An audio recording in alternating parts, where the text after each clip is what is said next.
Magandang gabi sa inyo. Ako nga pala si Princess Maybe Bangunan. At bakit nga ba mahalaga ang pagtulog ng maaga?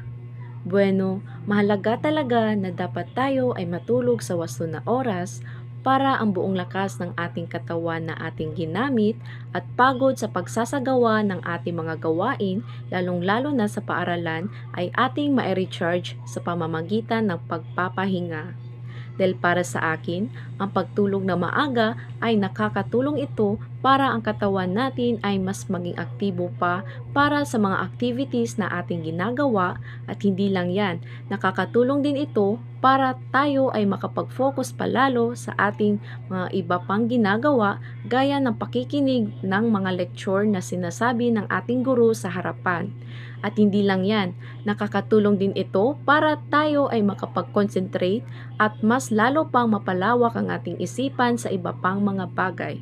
Kaya naman, mahalaga talaga na dapat tayo ay matulog na maaga para ang enerhiya na ating ginamit sa ngayon na araw ay magagamit pa natin para sa kinabukasan. Kaya ako, palagi kong ipinapaalala sa inyo na bawas-bawasan nyo na yung pagpupuyat nyo dahil nakakasama iyan sa inyong kalusugan at para stay active tayo palagi at iwas sakit na rin.